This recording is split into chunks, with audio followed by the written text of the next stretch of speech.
Joining us now, Alan Orr, an immigration attorney, also former president of the American Immigration Lawyers Association. Alan, it's good to see you.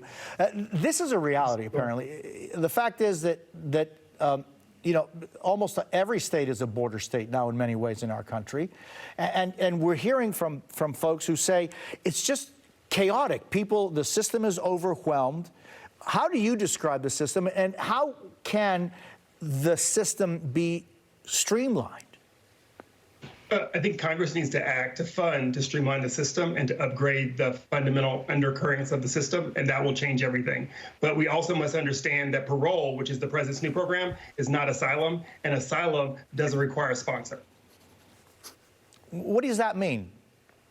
So that means that we're asking people who are fleeing from their lives, the only reason we care about you is if you have a sponsor. That's not what we decided was going to be the law in 1942 and then enacted and carried through since 44. So under the asylum rules, someone does not need a sponsor in order to save their lives or be covered under the United States asylum laws or international law, which the UN basically said yesterday.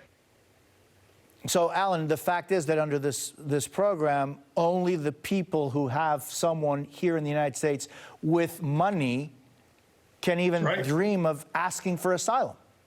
That's exactly right. Well, it's parole. So understand that this parole program lasts for 2 years, and then these group of individuals become exactly like DACA. They become the wayfarer of Congress to decide, well, do they have a pathway to citizenship or to a green card, or do they have to be returned home? So it's really not a fix. It's just a Band-Aid. And I also want to say in this space that 500 people arriving in Florida, where there are 21 million people and 1.3 million Cubans, is not an emergency. Democratic Congressman Henry Cuellar of Texas told us this week that the Biden administration needs to listen to border communities, not just immigration activists. Alan, I saw you reacted. You said there's room for both. What do you mean by that?